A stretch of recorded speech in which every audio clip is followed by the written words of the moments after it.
नमस्कार दोस्तों, आज हम देखने जा रहे हैं सुप्रीम कोर्ट का एक आरक्षण के खिलाफ फैसला आया है, उसके बारे में संपूर्ण जानकारी। क्या आरक्षण को संपूर्ण तरीके से खत्म कर दिया गया है या कमजोर कर दिया गया है या इसके लिए और फायदेमंद कर दिया गया है? इसके बारे में हम जानकारी देखेंगे। सुप्रीम कोर्ट का 20 साल पुराना जो फैसला था, उसे अब सुप्रीम कोर्ट ने स्वयं बदल दिया है। खुद का फैसला था, खुद ही बदल सकता है सुप्रीम कोर्ट, तो बदल दिया है। इसमें किस प्रकार से आरक्षण दिया दिया जाएगा, किस जाति को कितना आरक्षण दिया जाएगा, जो अनुच्छेद 341 है उसका उल्लंघन होगा या नहीं, जज जो बैठे थे, जो जस्टिस थे, वो कौन कौन जस्टिस थे, किन्होंने इसके पक्ष में कहा, किस जस्टिस ने इसके विपक्ष में कहा, जो अनुसूचित जनजाति के केवल कुछ लोगों को आरक्षण मिलेगा या कुछ जातियों को आरक्षण मिलेगा, इसकी संपूर्ण जानकारी आज हम देखेंगे। जो अदालत का असमानता का फैसला है यह या समानता का फैसला है। इसी के साथ हम जो 2004 में सबसे पहले ईवी चेन्नैया केस में सुप्रीम कोर्ट ने क्या कहा था। सुप्रीम कोर्ट ने 341 के जो अधिकार है उसके लिए पहले सुरक्षित रखा था, अब बाद में उन्होंने असुरक्षित कर दिया है। इन्होंने कहा है कि वह अधिकार जो 341 है उसका हनन नहीं होगा। जो आपका 1975 का पंजाब सरकार ने एक कानून लाए थे, उसके बारे में हम संपूर्ण जानकारी देखेंगे। ऐसी ही वीडियो प्राप्त करने के लिए आप हमारे चैनल को सब्सक्राइब कर लीजिए, जिससे सबसे पहले आप तक जानकारी पहुंच सके। तो देखते हैं, सबसे पहले हम देखते हैं आरक्षण क्या है। यदि हम आरक्षण की बात करें, तो जो पिछड़ी जातियां हैं, सबसे पहले हम बात करते हैं एससी, एसटी और ओबीसी की। ओबीसी यह जो कुछ जातियां हैं जो पिछड़ी हुई हैं, उनके लिए संविधान में आरक्षण दिया गया था, एक समानता के लिए कि सभी जो जातियां हैं, सभी मानव हैं, एक समान हो जाएं, उसके लिए आरक्षण दिया जाता है। आरक्षण क्या है? कुछ जो जातियां हैं हमारे देश में, वह पूर्ण तरह से विकसित हैं और सालों से अस्तित्व में सत्ता में रहती आई हैं, और जो कुछ जातियां हैं किसी कारण से पीछे रह गई हैं, तो उनके लिए बराबर रहने के लिए, समानता के लिए जो अधिकार दिया जाता है उसे आरक्षण कहते हैं। तो राज्य सरकार अब अनुसूचित जाति यानी एससी के रिजर्वेशन में कोटे के अंदर कोटा दे सकती है। जो भी राज्य सरकारें हैं, अब कोटे के अंदर भी कोटा दे सकते हैं। जो सुप्रीम कोर्ट ने गुरुवार 1 अगस्त को इस बारे में एक बड़ा फैसला सुनाया है। अदालत ने 20 साल पुराना अपना ही फैसला पलट दिया है। 20 साल पहले कोर्ट ने कुछ और कहा था, अब उन्होंने फैसला पलट दिया है। अब तक कोर्ट ने कहा था, जो पहले कहा था वह क्या कहा था, कि अनुसूचित जातियां खुद में एक समूह है। अनुसूचित जातियां खुद में एक समूह है, इसमें शामिल जातियों के आधार पर और बंटवारा नहीं किया जा सकता है। जो भी एक समूह है, वह आपका एससी का हो, एसटी का हो या ओबीसी का हो, तो यह एक समूह है, इसमें बंटवारा नहीं किया जा सकता है। कोर्ट ने अपने नए फैसले में राज्य के लिए जरूरी हिदायत दी है और कहा है कि राज्य सरकारें मनमर्जी से फैसला नहीं कर सकती हैं। राज्य सरकारें मनमर्जी से फैसला नहीं कर सकती हैं। इसके लिए दो शर्तें रखी। सबसे पहली शर्त, अनुसूचित जाति के भीतर किसी भी एक जाति को 100% का कोटा नहीं दिया जाएगा। ऐसा नहीं है कि जो एससी है उसके लिए 100% किसी एक जाति को कोटा दे दिया जाए। और दूसरी जो शर्त है वह क्या है, अनुसूचित जाति में शामिल किसी जाति का कोटा तय करने से पहले उसकी हिस्सेदारी का जो पुख्ता डाटा है वह होना चाहिए। जो भी उसकी हिस्सेदारी है उसमें जो पुख्ता डाटा है वह होना चाहिए। फैसला सुप्रीम कोर्ट की 7 जजों की संविधान पीठ का है। इसमें कहा गया है कि अनुसूचित जाति को उसमें शामिल जातियों के आधार पर बांटना संविधान के अनुच्छेद 341 के खिलाफ नहीं है। पहले सुप्रीम कोर्ट ने कहा था कि इन्हें बांटना 341 के खिलाफ है, लेकिन अब इन्होंने कह दिया कि 341 के खिलाफ नहीं है। सुप्रीम कोर्ट की जो बेंच थी, उसमें 7 जस्टिस थे। उसमें सबसे पहले मुख्य न्यायाधीश डी वाई चंद्रचूड़ जी थे। इसके बाद जस्टिस बी आर गवई जी थे। तीसरे नंबर पे जस्टिस विक्रम नाथ जी थे। चौथे नंबर पे जस्टिस बेला एम त्रिवेदी जी थी। पांचवें नंबर पे जस्टिस पंकज मित्तल जी थे। छठवें नंबर पे जस्टिस मनोज मिश्रा जी थे। और सातवें नंबर पे जस्टिस सतीश चंद्र शर्मा जी थे। इनमें से 6-1 के फैसला दिया है। 6-1 का यानी 6 जस्टिस पक्ष में थे, 1 जस्टिस जो आपकी बेला त्रिवेदी जी हैं, यह विपक्ष में थी। इन्होंने कहा था कि जो 341 है, उसका हनन हो रहा है। उसके अनुसार हम जातियों में नहीं बाँट सकते हैं क्योंकि यह एक ग्रुप है। कोर्ट ने कहा कि हालांकि आरक्षण के बावजूद निचले तबके के लोगों को अपना पेशा छोड़ने में कठिनाइयां हो जाती हैं। जस्टिस भूषण आर गवई जी ने सामाजिक लोकतंत्र की जरूरत पर बी.आर. अम्बेडकर के भाषण का हवाला देते हुए कहा है कि पिछले समुदाय को प्राथमिकता देना राज्य का कर्तव्य है। पिछले समुदाय को प्राथमिकता देना राज्य का कर्तव्य है, इसीलिए आरक्षण दिया जाता था। अनुसूचित जाति, अनुसूचित जनजाति वर्ग के केवल कुछ लोग ही आरक्षण का लाभ उठा रहे हैं। इन्होंने कहा कि कुछ लोग हैं जो आरक्षण का लाभ उठा रहे हैं, लेकिन जमीनी हकीकत से इनकार नहीं किया जा सकता है। एससी और एसटी के भीतर ऐसी श्रेणियां हैं जिन्हें सदियों से पीड़ित किया जा रहा है और आज भी वह पीड़ित है। अदालत का कहना है कि कोटे के अंदर कोटा असमानता के खिलाफ नहीं है। सुप्रीम कोर्ट के 7 जजों की पीठ ने कहा है कि राज्य सरकार अनुसूचित जातियां, अनुसूचित जनजातियों में सब कैटेगरी बना सकती है। सब कैटेगरी कि जो आपकी एससी है उसे ए, बी और सी में डिवाइड कर सकती है। जो ए हैं, जो समृद्ध हो गए, उन्हें कोटे का लाभ नहीं मिलेगा, लेकिन ये रहेंगे एससी में ही। जो बी कैटेगरी है, उनके लिए कम दिया जाएगा लाभ, और जो सी कैटेगरी है, जो पिछड़े हुए हैं, उनके लिए कोटे का अधिक लाभ दिया जाएगा। जो आपका 15% है या जो भी 27% है, 16% है, इसमें से ही यह बांटा जाएगा, दूसरे कोटे में नहीं जाएंगे। अनुसूचित जातियों में सब कैटेगरी बना सकते हैं, जिससे मूल और जरूरतमंद कैटेगरी को आरक्षण अधिक फायदा मिल सकता है।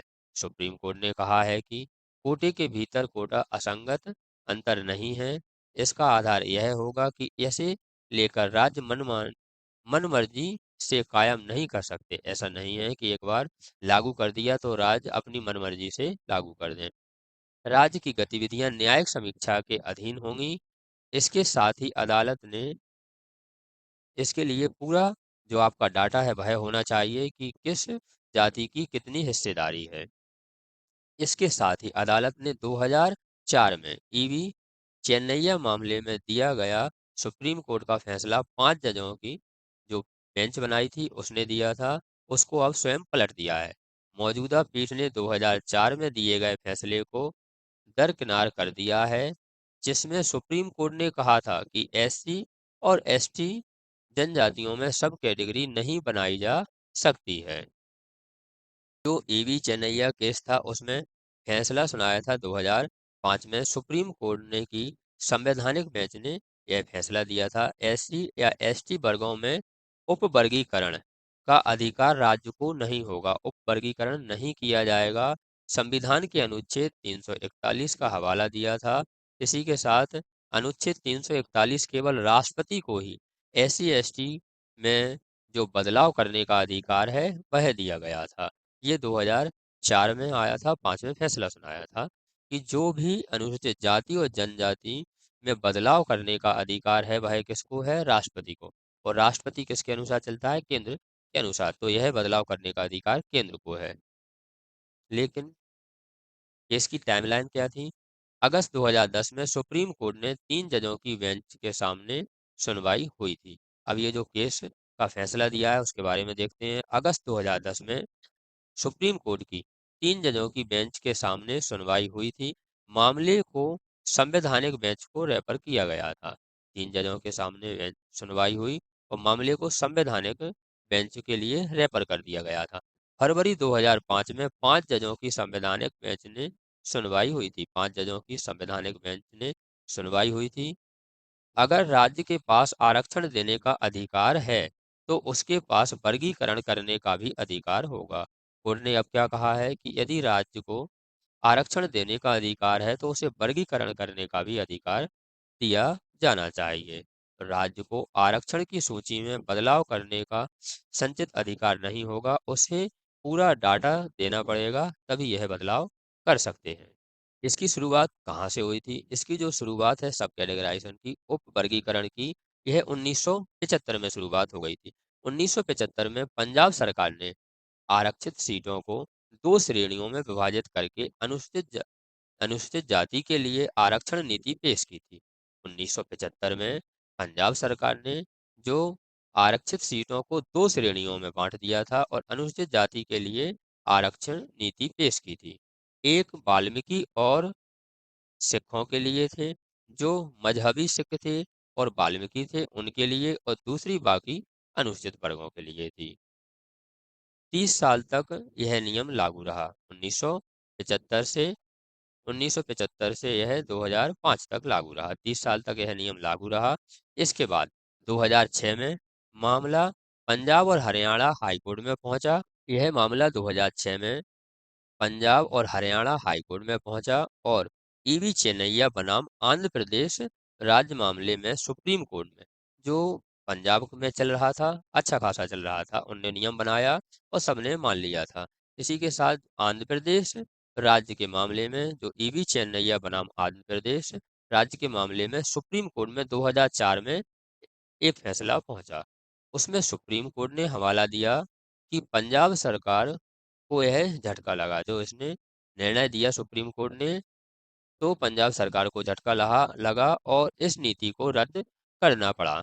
जो ईवी चेन्नैया फैसले में कहा गया था कि एससी श्रेणियों के भीतर सब कैटेगरी उप वर्गीकरण अनुमति नहीं देता है।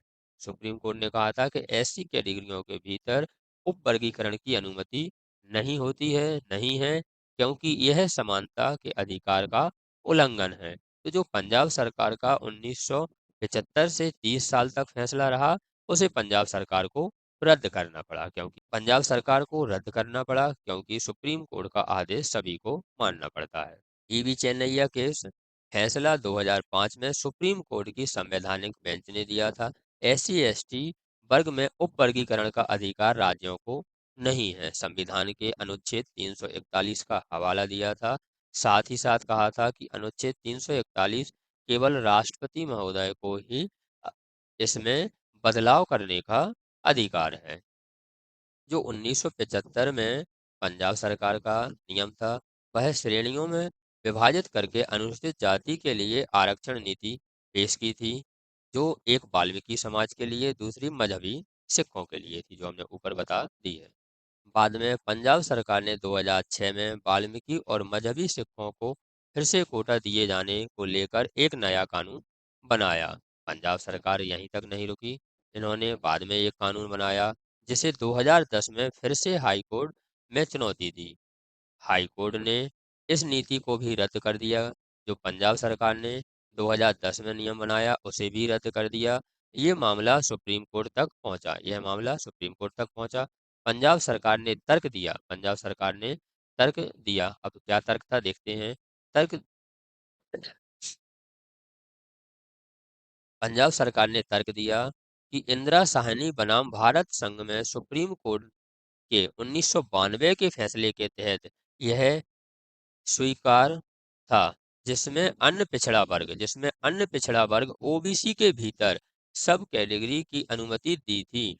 ओबीसी के भीतर सब कैटेगरी की अनुमति 1992 से दी थी। तो फिर एससी में सब कैटेगरी या उप वर्गीकरण क्यों नहीं किया जा सकता है?